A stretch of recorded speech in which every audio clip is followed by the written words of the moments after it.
Welcome back to my channel. This is part one of probably a two-part video, maybe three, but I think it's just going to be two. Look at the artwork of Hironobu Yoshida in the Pokémon Trading Card Game. Hironobu Yoshida has worked for the Pokémon Company since the days of Pokémon Yellow in 1997, and as far as I know is still working for them, primarily behind the scenes in character design, concept art for the video games, and also he's the main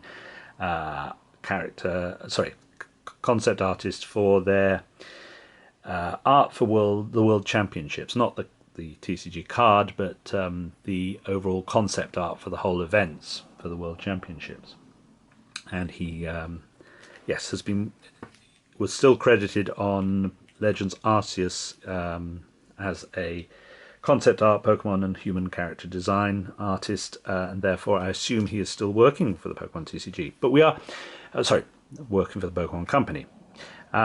He is known for being the designer of several very famous Pokemon. He created Wobbuffet and Dunsparce, but also Celebi, Rayquaza, Deoxys and Darkrai. But there are probably many other characters that he is actually the father of, because they don't tend to tell us who designed Pokemon, but we do know about those 6.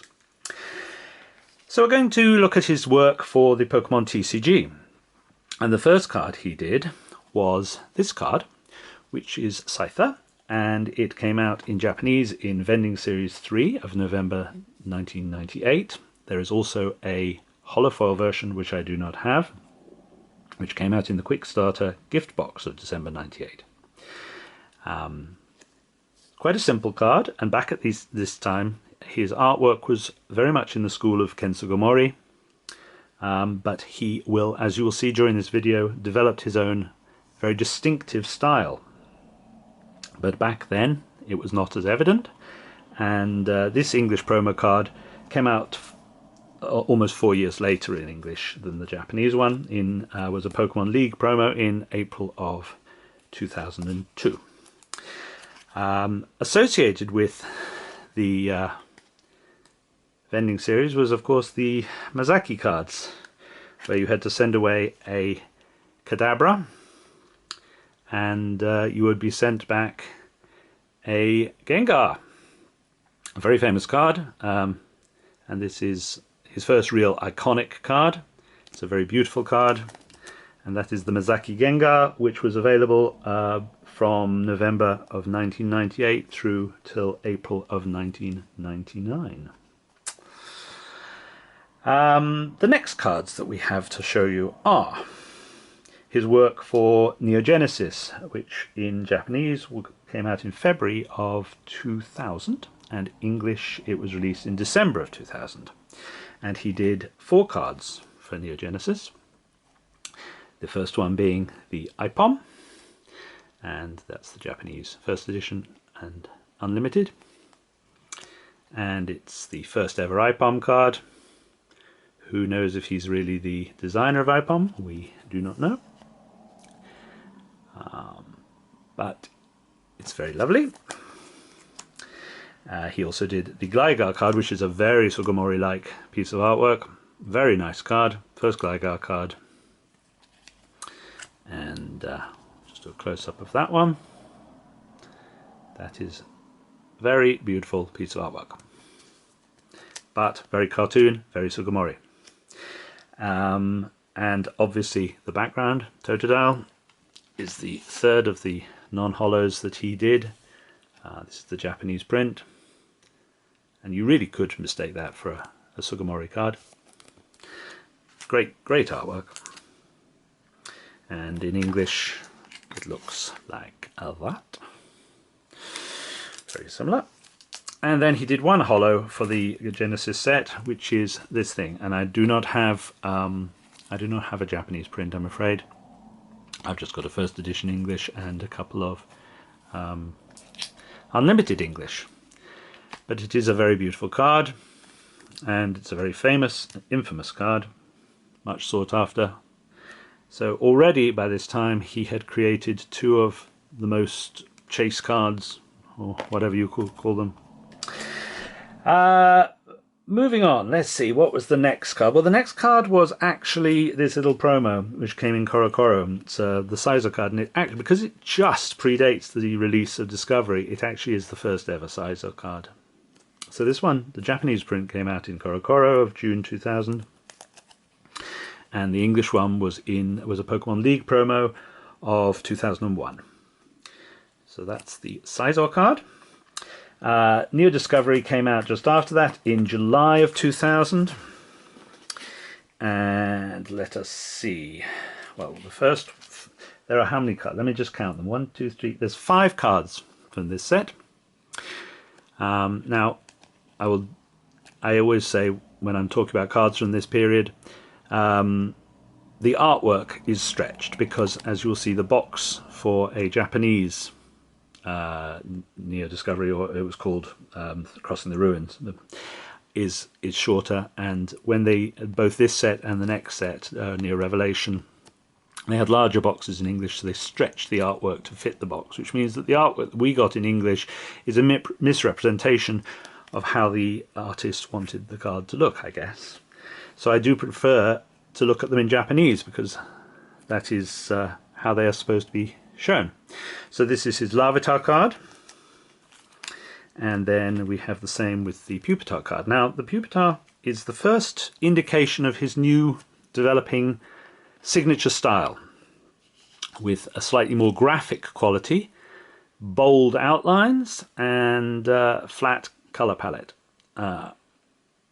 Very nice card, very memorable. Got several copies of that there, so we'll put that up there.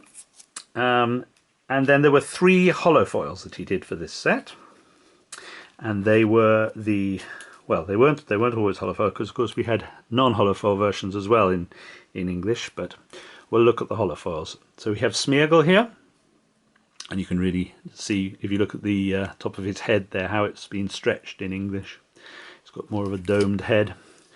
But we'll look at the Japanese. Beautiful card. Iconic, first ever Smeargle card. Lovely. Then we have the Tyranitar.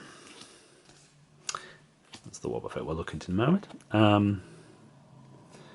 So that is the Tyranitar, which there's a non-holofoil, English holofoil, and then the Japanese holofoil, if I can get it out of the plastic. There we go. Lovely colours in the background. Yeah. And then finally the Wobbuffet, which is done in his more signature style that he's developing at this point, of the bold outlines and flat colour.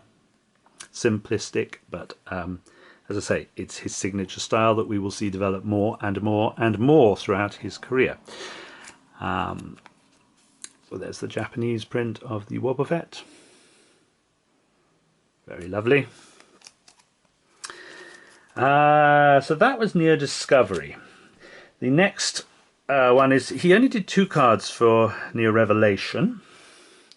He did the Murkrow, which, as you can see in the English one, the moon is egg-shaped. It's not perfectly circular in the Japanese one, but it's closer. And this is, again, the more graphic style with the bolder outlines, moving away from looking like Sugimori. And then he also did the Celebi, which is again back to looking a bit Sugimori-like. Beautiful card. This is his own. He is the father of Celebi. He designed it, so lovely that he was able to do the first ever holo card of Celebi. And that is a very beautiful card. Then we get into expensive territory. How am I going to do this? Clear the decks. Yeah. We have got Neo Destiny, which was called Darkness and to Light in Japanese. Came out in April 2001 in Japanese and February 2002 in English. And there are 5 cards, but they're all biggies. I don't have them in Japanese, can't afford them. That ain't happening anytime in my lifetime.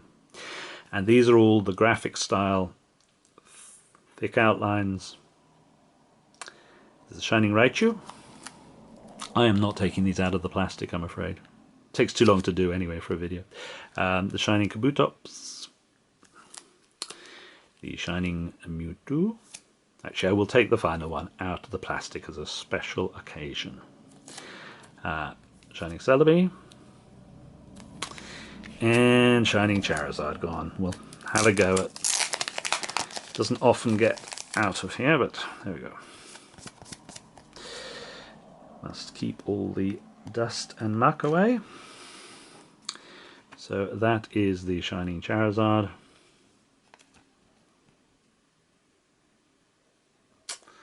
Very lovely card. Oh, very iconic card. Is it lovely? Don't know. Mixed opinions on that one. I think... Okay, will I ruin it for everybody by saying this? Possibly. I think it's missing a front leg. I think this is supposed to be its left front arm, as it were, but it could be mistaken for its right front arm, and it doesn't have a left front arm. When I noticed that, I started thinking that just looks weird. But maybe not. Okay, I'm not going to put it back in the plastic. But that's Shining Charizard. The only other one I'm going to show you at this point is... No, we'll keep going for a bit. Keep going for a bit. So this came out at the same time. This is the Shining Mew, which came out is a Japanese exclusive. Came out in April of 2001, same time as the Near Destiny. This isn't perfect. I haven't got a PSA 10 of it. But it's a nice enough card, and yeah, another iconic card by Yoshida. Right, the next cards that we'll look at, the last cards we'll look at for this video, are going to be the... he was given all the Rocket cards for VS, the VS set, which is a Japanese exclusive set. And he's doing his distinctive style on these, more so on the Wobbuffet, but also quite strongly on the Entei, I think. And they are lovely cards. I'm not going to take them out of the plastic, just don't have the time. I hope you can see them all nicely. Nice cards. This is by far my favourite, one of my favourite cards of all time. A Rocket Raikou. But they're all top tier cards in my book, and yeah, very beautiful. And roughly that was in July of 2001. About the same time, July to September of 2001, he also did these two promos, which were ANA promos. They're Japanese exclusives, and they're a pair with, you've got Larvitar in the background and Pikachu in the background of this one. So they're obviously on the other side of a wall of green. I don't know what it is, whether it's supposed to be a hedge or a... I don't know what it is. Anyway, these are very much in his style, with the thick black outlines and the flat colour. And they're a nice little pair. I think they're in pretty decent condition. This one's quite expensive in Minty 10, but I think I got a good deal on these. So that's where I'm going to stop for now. I'll do the next part of the video looking at all the other cards, but that is what we're going to stop with for now. As I say, there are a lot of incredibly iconic, famous cards in here, from the Mazaki Gengar, wherever it is, somewhere buried in here, through Lugia, through Shining Charizard, Shining Mew, the Rockets cards here, all amazing cards, and all by Hironobu Yoshida. End of part 1.